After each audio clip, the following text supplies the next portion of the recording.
Okay तो guys thermodynamic का unit one में 2 पार्ट था हमारा। ठीक है, एक पार्ट कवर करता है हमारा, एक्चुअली 3 पार्ट था यूनिट 1 में हमारा, जो basics law of thermodynamic chapter 1 है हमारा थर्मोडायनेमिक का। उसमें 3 टाइप का है। उसमें पहला जो टाइप का जो टॉपिक हमने कवर किए थे पहले टाइप में, वर्क ट्रांसफ़र, हीट ट्रांसफ़र, ये सब था। ठीक है, और बेसिक सिस्टम, सराउंडिंग, ये सब क्या है, ये सब हमने देखा। सेकेंड पार्ट में हमने 0th लॉ और फर्स्ट लॉ ऑफ थर्मोडायनेमिक को देखा, और थर्ड पार्ट में हम सेकेंड लॉ ऑफ थर्मोडायनेमिक और एंट्रोपी को समझेंगे। तो हम फर्स्ट लॉ तक सारे टॉपिक्स को कवर कर चुके हैं। तो अब क्या है कि ऐसे अगर लगातार मैं बताते जाऊंगा तो काफ़ी चीज़ आपके माइंड से स्किप हो जाएगी। तो पुराने चीज़ों को याद रखते चलना है, कोई भी चीज़ को भूलना बिल्कुल नहीं है। तो फर्स्ट लॉ ऑफ थर्मोडायनेमिक जो मैंने आपको SFEE इक्वेशन तक लेक्चर 1 से लेकर लेक्चर 8 तक जो भी कुछ पढ़ाया है, एक बार उसको शॉर्ट में देखेंगे कि हमने क्या क्या पढ़ा, उसको रिकॉल करेंगे। आफ्टर डेट हम सेकेंड लॉ पे मूव करेंगे। ठीक है, कुछ न्यूमेरिकल सॉल्व करने के बाद। अदरवाइज क्या होगा कि आप फर्स्ट लॉ और सेकेंड लॉ में मिक्स हो जाओगे। क्लियर? तो क्योंकि सिर्फ पहला यूनिट है तो मैं थोड़ा इतना फोर्स कर रहा हूँ, क्योंकि इस गेट वगैरह से रिलेटेड और बहुत कुछ से रिलेटेड ये टॉपिक्स बहुत ज़्यादा इंपॉर्टेंट है। ठीक है, तो चलिए स्टार्ट करते हैं। तो स्टार्ट करते ही सबसे पहले हमने सिस्टम क्या होता है, सराउंडिंग क्या होता है, बाउंड्री क्या होता है, ये पढ़े थे। सिस्टम क्या होता है जनरली मैं आपको बताना नहीं चाह रहा हूँ, क्योंकि सिस्टम सराउंडिंग नॉर्मल है, फिर भी चलो आपको बता ही देते हैं। अगर मैंने ये बाउंड्री बनाई, इस बाउंड्री के अंदर वाले पार्ट है ये हमारा थर्मोडायनेमिक का सिस्टम कहते हैं, और इस बाउंड्री के बाहर वाले पार्ट को हम सराउंडिंग कहते हैं। ठीक है, और बाउंड्री किसे कहते हैं, सिस्टम और सराउंडिंग को बांटने वाला पार्ट जो सेपरेट करे उसको हम बाउंड्री कहते हैं। ठीक है, उसके बाद बाउंड्री में भी हमने 2 टाइप की बाउंड्री पढ़ी थी, 3 टाइप की। एक होता है हमारा रिजिड बाउंड्री, एक होता है हमारा फ्लेक्सिबल बाउंड्री, और एक होता है हमारा real and imaginary boundary. Clear? और रिजिड और फ्लेक्सिबल बाउंड्री को हम लोग कहते हैं कॉल्ड क्लोज्ड सिस्टम। ठीक है, और रियल और इमेजिनरी बाउंड्री को हम कहते हैं ओपन सिस्टम या तो कंट्रोल वॉल्यूम। जो SFEE इक्वेशन में हम कंट्रोल वॉल्यूम की बात कर रहे थे, क्यों कर रहे थे, क्योंकि सिस्टम ओपन है, एक तरफ से फ्लूइड अंदर आ रही थी, एक तरफ से फ्लूइड बाहर चली जा रही थी, तो ओपन सिस्टम, और उसे हम कंट्रोल वॉल्यूम भी कहते हैं। रिजिड, फ्लेक्सिबल और रियल, ये 3 टाइप के बाउंड्री होते हैं। अब यहाँ पे कंफ्यूज हो गए होगे थोड़ा कि हमने ये तो बात नहीं की थी कि रिजिड बाउंड्री क्या होता है। ठीक है, तो अगर ये जो मैं बाउंड्री है इसके अंदर जो मटेरियल है ये क्लोज्ड सिस्टम है। ठीक है, क्लोज सिस्टम है, हर तरफ से क्लोज्ड है, इसके अंदर क्या है, सिस्टम है। तो ये जो मैंने बाउंड्री बनाया that's called the rigid boundary. Flexible boundary क्या है, पिस्टन सिलेंडर अरेंजमेंट ले लेते हैं। ठीक है, ये हो गया पिस्टन, ये मॉलिक्यूल्स हो गए। अभी इस पिस्टन के वॉल्यूम V1 है जब ये इस पॉइंट पे है। ठीक है, बट ये क्या है, सिस्टम विल बी क्लोज्ड। तो इसीलिए मैं 2 टाइप का बाउंड्री बता रहा था। एक ये तो हो गया रिजिड बाउंड्री, और ये हो गया हमारा फ्लेक्सिबल। इसलिए कह रहे हैं अभी तो ये है, और जैसे इसमें हम फोर्स डालेंगे ये यहाँ पे आ जाएगा, वॉल्यूम क्या हो जाएगा, कम हो जाएगा, वॉल्यूम V2 हो जाएगा। बट अभी भी ये सिस्टम क्या है, क्लोज्ड है। मतलब फ्लेक्सिबल मतलब हम मन चाहे इसको अब वॉल्यूम को बड़ा या ज़्यादा कर सकते हैं। ठीक है, उसके बाद आता है हमारा ओपन सिस्टम। ओपन सिस्टम, एक पाइप ले लिया हमने, पाइप में ये फ्लूइड मूव हो रहा है। ठीक है, ये पाइप में फ्लूइड मूव हो रहा है। क्लियर? अब इसमें अगर हम ऐसे कोई एलिमेंट अगर मान लूँ डेट्स कॉल्ड द इमेजिनरी, क्योंकि मान रहा हूँ कि ये जो हमने डॉटेड बनाया इसके अंदर वाले पार्ट को हमने एक सिस्टम मान लिया, हम मान रहे हैं, इसलिए हम इसे इमेजिनरी सिस्टम कहते हैं। ठीक है, और एक होता है रियल। रियल क्या है, अब देखो यहाँ रियल, एक तो ये रियल बाउंड्री है और ये रियल बाउंड्री, इधर तो कोई रियल बाउंड्री है नहीं, तो ये रियल और ये रियल, इसे हम लोग कहते हैं रियल बाउंड्री, और ये है इमेजिनरी बाउंड्री। क्लियर? तो बाउंड्री 3 टाइप का ये होता है। उसके बाद हमने कुछ अप्रोचेस देखेंगे थर्मोडायनेमिक में। एक होता है माइक्रोस्कोपिक अप्रोच, एक होता है मैक्रोस्कोपिक अप्रोच। माइक्रोस्कोपिक अप्रोच में जाना थर्मोडायनेमिक में, मतलब आप काइनेटिक थ्योरी में चले जाना, मॉलिक्यूल्स के बारे में पढ़ना। But in case of microscopic approach, thermodynamic के माइक्रोस्कोपिक क्या होता है, तो बड़े बड़े चीज़ों, मतलब आप बेसिकली अंदर तक नहीं जाओगे, इंटरनल एनर्जी तक किसी सिस्टम की नहीं जाओगे, उस सिस्टम के प्रेशर तक ही रहोगे आप, उसके टाइम तक रहोगे, प्रेशर क्या है, उस सिस्टम का वॉल्यूम क्या है, उस सिस्टम में कितना वर्क डन हो रहा है, आप यहीं तक रहोगे। जैसे अगर आप अंदर गए, मतलब आप उसकी काइनेटिक एनर्जी किसकी, गैस के मॉलिक्यूल्स की, थर्मोडायनेमिक में क्या पढ़ रहे हो, गैसेस ही तो है, हीट जो ले रहा है और हीट जो इससे वर्क हो रहा है, तो वो माइक्रोस्कोपिक अप्रोच हो जाता है। फिर हमने थर्मोडायनेमिक इक्विलिब्रियम पढ़ा था। क्या थर्मोडायनेमिक इक्विलिब्रियम क्या होता है, अगर हम किसी सिस्टम को कह रहे हैं कि that's called the thermodynamic equilibrium system, it means उसके मैकेनिकल प्रॉपर्टीज, उसके थर्मल प्रॉपर्टीज और उसके केमिकल प्रॉपर्टीज और आर कांस्टेंट और equilibrium, that's called the thermodynamic equilibrium. उसके बाद हमने प्रॉपर्टी पढ़ा था। क्या होता है प्रॉपर्टी में दो टाइप के होते हैं, एक इंटेंसिव प्रॉपर्टी होता है, एक एक्सटेंसिव प्रॉपर्टी होता है। इंटेंसिव प्रॉपर्टी का मतलब होता है जो मास या साइज पे इंडिपेंडेंट हो, ठीक है। इंटेंसिव मतलब इंडिपेंडेंट, मास और साइज पे जो डिपेंड ना हो। फॉर एग्जाम्पल प्रेशर, टेम्परेचर, ठीक है, are called the intensive property. Extensive property क्या हमने देखा था, जो मास और साइज पे डिपेंड करता हो। फॉर एग्जांपल वॉल्यूम, अगर इस कमरे का वॉल्यूम अभी जितना भी है, फॉर एग्जांपल 2-3 यूनिट अगर इस कमरे की वॉल्यूम है, तो अगर उस कमरे को मैं 10 पार्ट में बांट दूँ तो वो हर एक पार्ट जो बनेगा उसकी वॉल्यूम कम हो जाएगी, 10 भाग में वो डिवाइड हो जाएगा, ठीक है। तो ये साइज पे डिपेंड हो रहा है, साइज की अगर हम चेंज कर रहे हैं तो वॉल्यूम भी चेंज होते जा रहा है, इट मीन्स एक्सटेंसिव प्रॉपर्टी। उसके बाद हमने चीज़ और पढ़ा था कि अगर कोई चीज़ प्रॉपर्टी है, ठीक है, इंटेंसिव हो चाहे एक्सटेंसिव हो, अगर कोई चीज़ हमारा प्रॉपर्टी है, इट मीन्स वो पॉइंट फंक्शन होगा, पॉइंट पे डिपेंड होगा, ठीक है, पॉइंट पे डिपेंड होगा, पॉइंट 1, पॉइंट 2, ठीक है, वो एग्जैक्ट डिफरेंशिएशन होगा और उसका जो पुराने डाटा है इंडिपेंडेंट, किसी पाथ पे डिपेंड नहीं करेगा, इंडिपेंडेंट होगा पुराने डाटा से, क्लियर। फिर हमने पढ़ा था प्रोसेस क्या होता है, 2 पॉइंट, फॉर ये पॉइंट और ये पॉइंट, यहाँ पे हमने कुछ ऐसा जोड़ दिया, तो change of state, for example at point 1 पे P1 प्रेशर वॉल्यूम V1 हो और पॉइंट 2 पे P2 और V2 हो, तो दोनों का अलग अलग स्टेट में, हमारा पहले इस स्टेट में हमारी मॉलिक्यूल्स की प्रेशर इतनी थी, वॉल्यूम इतनी थी, इस स्टेट में हमारे मॉलिक्यूल्स, हमारे गैस की जो प्रेशर वॉल्यूम इतनी है। तो ये जो चेंज इन स्टेट है from point 1 two point 2, that's called the process, ठीक है। इसमें भी 2 टाइप के होते हैं, reversible process, irreversible process. Reversible process का मतलब सेम पाथ रिवर्स, अगर पॉइंट 1 से पॉइंट 2 पे ये ऐसे गया है तो ये वापस ऐसे ही आएगा, ऐसे गया है तो वापस ऐसे ही आएगा, सेम पाथ है, तो सेम पाथ से वापस भी आना चाहिए। 2 केस, अगर किसी सिस्टम प्रोसेस को अगर आप बोल रहे हो कि that's called the reversible process, इसका मतलब आप ये 2 पॉइंट को कंसिडर करोगे, एक भी पॉइंट अगर झूठा हुआ तो आप इरिवर्सिबल प्रोसेस उसको कहोगे, ठीक है। तो क्या होता है रिवर्सिबल, जिस लाइन पाथ पे गया उसी पाथ से वो वापस आएगा। फिर है सिस्टम पैरामीटर नॉट चेंज, ठीक है, जिस पाथ से गया उस पाथ से आएगा, कोई दिक्कत नहीं, बट आने टाइम ऐसा नहीं कि यहाँ जा रहा है P1 1 यूनिट लेकर और आए हाफ यूनिट लेके या आए 3 यूनिट लेके, उनके पैरामीटर जो है उसके प्रेशर वॉल्यूम उसमें भी चेंजेस नहीं होने चाहिए, दैट्स कॉल्ड द रिवर्सिबल, जैसा गया वैसा वापस आ गया, ठीक है। इरिवर्सिबल, एक भी इसमें से पॉइंट झुठलाया, दैट्स कॉल्ड द इरिवर्सिबल, ठीक है। उसके बाद हमने पढ़ा था क्वासी स्टैटिक प्रोसेस, ठीक है, क्वासी स्टैटिक प्रोसेस पढ़ा था। क्या प्रोसेस पढ़ा, इन्फिनाइटली स्लो प्रोसेस। अगर कोई प्रोसेस हो रहा है, मीन्स पॉइंट 1 से पॉइंट 2 ये चेंज इन स्टेट हो रहा है, ये वेरी हर एक पॉइंट पे बहुत धीरे धीरे मूव कर रहा है, ठीक, that's called the quasi static process. उसके बाद हमने थर्मोडायनेमिक साइक्लिक पढ़ा था। थर्मोडायनेमिक साइक्लिक का मतलब क्या होता है, इनिशियल और फाइनल पॉइंट आर सेम, मतलब पॉइंट 1 से अगर कोई प्रोसेस चालू हुआ 2 पे खत्म हुआ, फिर 2 से आके 1 पे आ गया, तो यहाँ 1 से चालू हुआ 1 पे आके खत्म हो गया, that's called the thermodynamic cycle, ठीक है।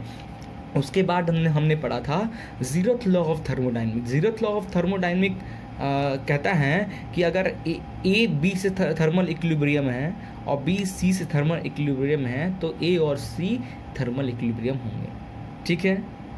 और इसमें से जो एक बॉडी है वो एज अ थर्मोमीटर की तरह काम करता है, जो कि है बी बॉडी, ठीक है, क्योंकि बी ए से भी थर्मल इक्विलिब्रियम है, सी से भी थर्मल इक्विलिब्रियम है, ठीक है। तो यही जो थर्मोमीटर ये डिफाइन कर रहा है कि ए और C also will be thermal equilibrium होंगे। उसके बाद टाइप्स ऑफ थर्मोमीटर हम पढ़ा था, थर्मिस्टर पढ़ा था जिसमें रेजिस्टेंस के हेल्प से हम बता रहे थे टेम्परेचर में क्या बदलाव आ रहा है, थर्मोकपल में ईएमएफ के थ्रू हम बता रहे थे, कांस्टेंट गैस थर्मोमीटर में जिसमें volume will be constant, actually constant volume gas thermometer, एक होता है कांस्टेंट प्रेशर गैस थर्मोमीटर, इसमें वॉल्यूम कांस्टेंट हो जाएगा तो प्रेशर के हेल्प से हम बताएंगे how much temperature will be change, और इन कांस्टेंट प्रेशर गैस थर्मोमीटर में वॉल्यूम के हेल्प से हम बताएंगे कि how much temperature will be change, ठीक है। फिर हमने टेम्परेचर स्केल पढ़ा था कि अगर कोई वैल्यू डिग्री सेल्सियस में दी हुई है उसको केल्विन में बदलना है तो 273.15 से आप सिंपली प्लस कर दोगे, और इन्हें रैंकाइन टेम्परेचर में चेंज करना हो, केल्विन टेम्परेचर नहीं रैंकाइन टेम्परेचर में चेंज करना हो किसी केल्विन को, तो आप जनरली उसको 1.8 से मल्टीप्लाई कर देना, ठीक है।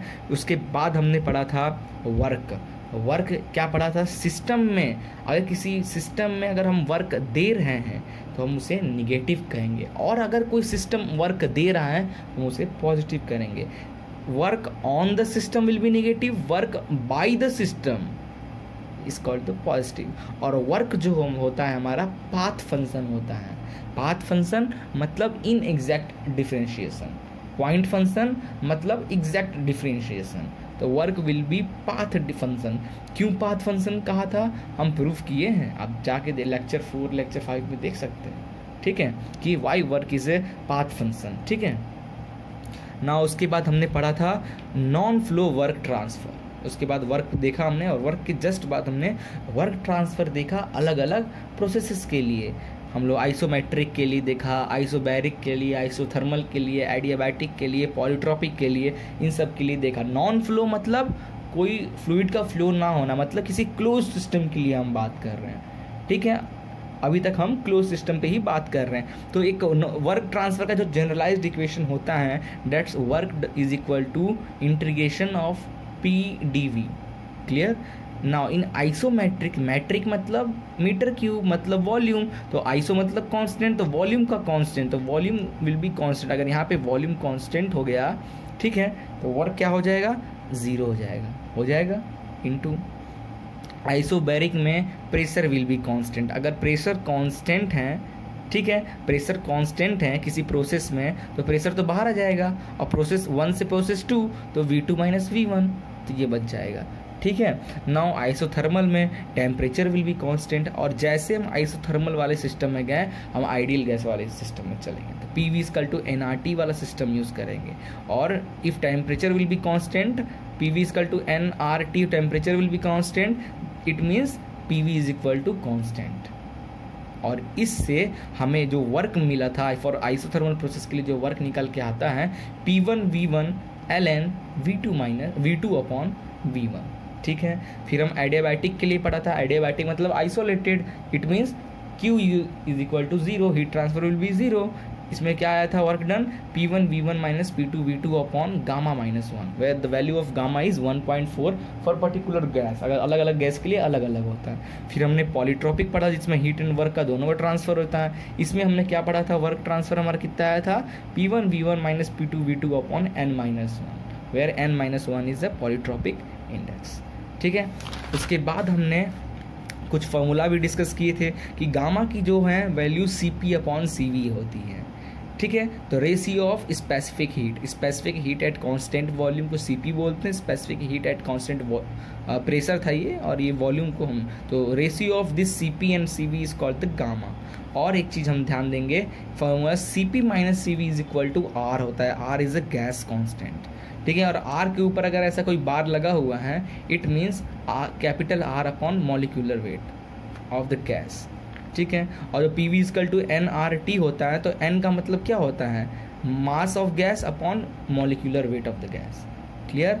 और जो N होता है, N के ऑलवेज लेस देन गामा और ग्रेटर देन 1 से होता है, तो ठीक है। तो अगर गामा की वैल्यू PV पावर गामा की वैल्यू अगर 1 है, इस मीन्स आपका आइसोथर्मल प्रोसेस है। गामा की वैल्यू गामा है, इट मीन्स एडियाबैटिक प्रोसेस है। गामा की वैल्यू N है, इट मीन्स पॉलीट्रॉपिक प्रोसेस है, ठीक है। और एक चीज़ और डिफाइन आपको करके बताया था कि always CP is greater than CV, इसको मैंने प्रूफ करके बताया था, CP always greater than CV।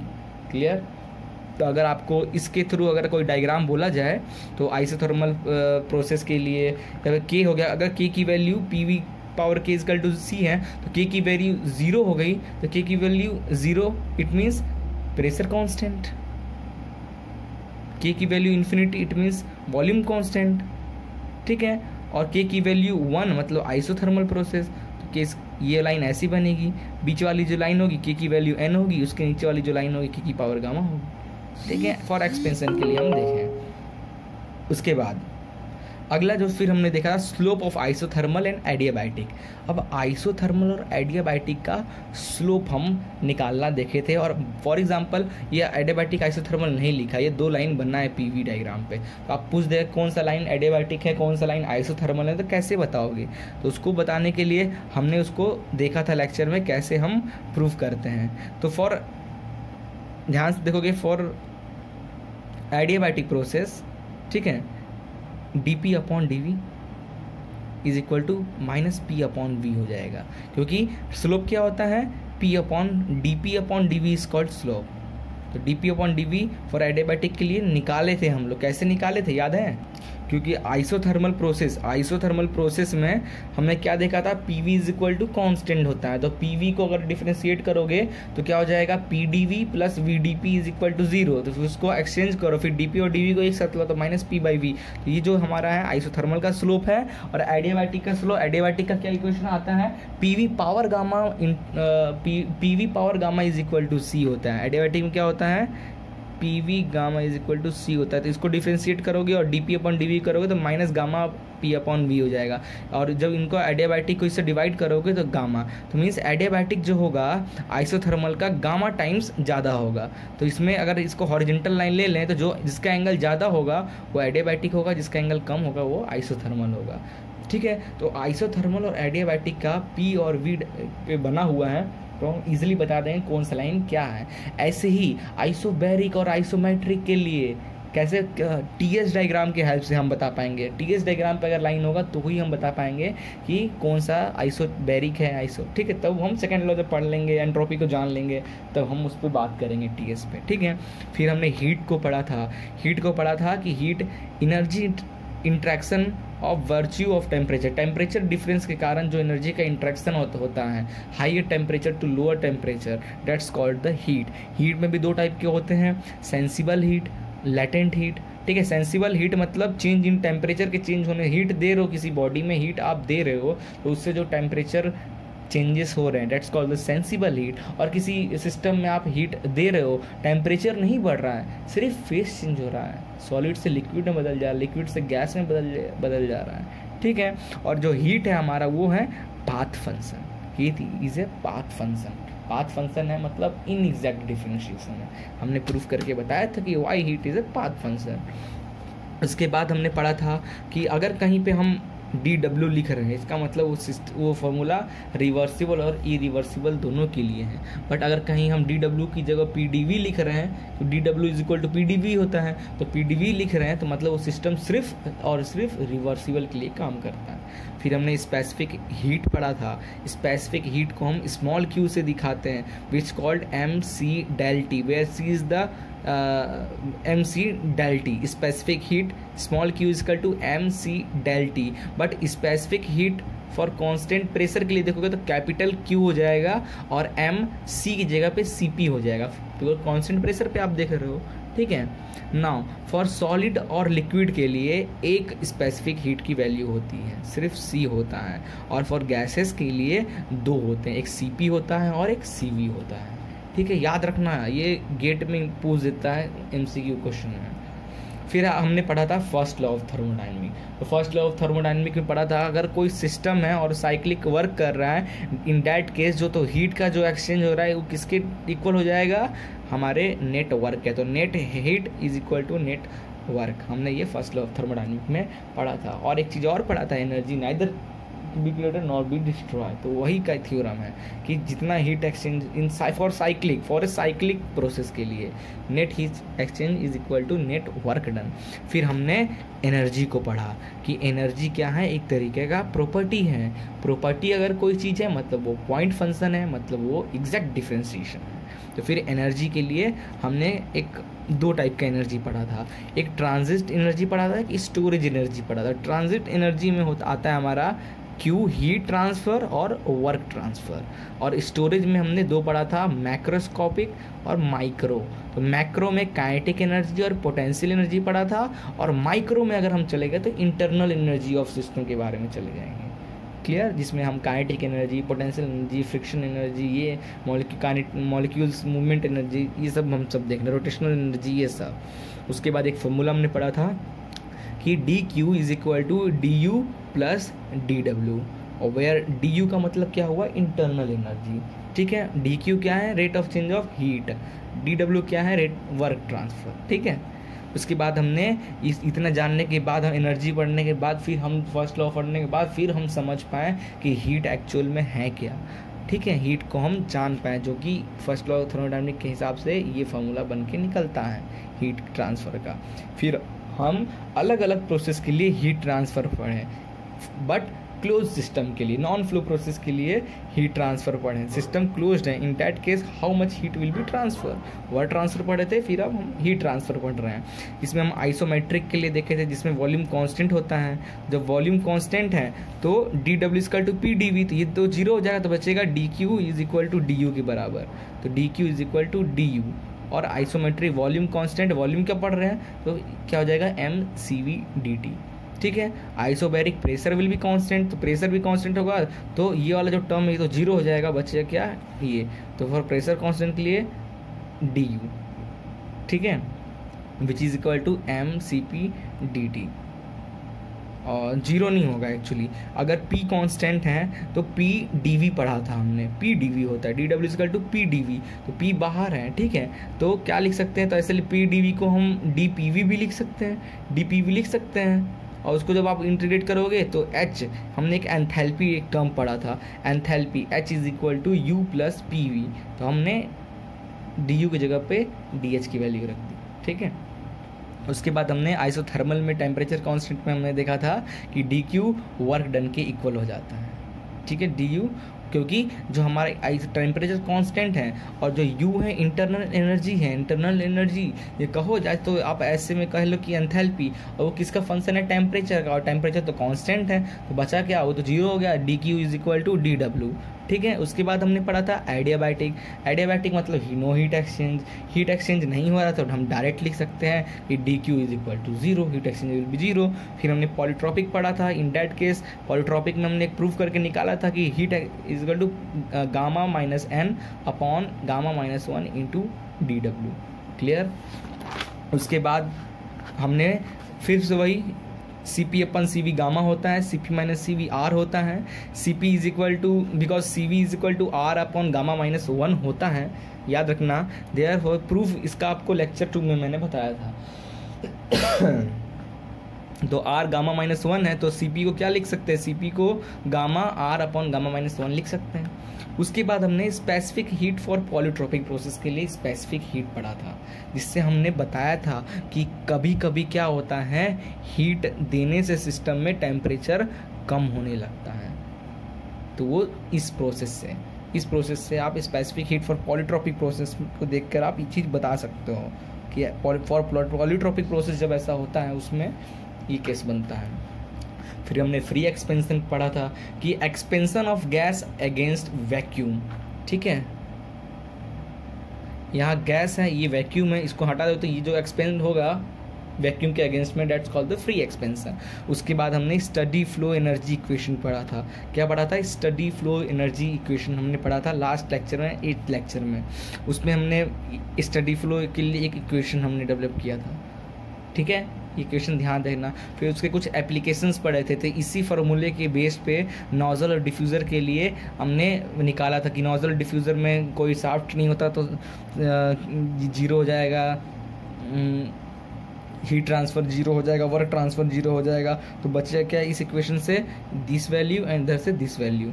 This turbine के लिए हमने निकाला था, टरबाइन ऐसा दिखता है, उसमें वर्क फॉर कंट्रोल वॉल्यूम के लिए वर्क ट्रांसफर कितना हो जाएगा, H1 माइनस H2, कंप्रेसर के लिए H2 माइनस H1 अपोजिट। और in throttling process, very important, GATE में ये क्वेश्चन बनता है, in throttling process what will be change. तो आप बताओगे थ्रॉटलिंग प्रोसेस में हर प्रेशर वॉल्यूम सब कुछ चेंज होता है, but enthalpy will be constant. और एंथैल्पी अगर कांस्टेंट है तो उस प्रोसेस को आप आइसेंथैल्पिक प्रोसेस, ठीक है। उसके बाद हमने अनस्टडी स्टेट फ्लो पढ़ा था।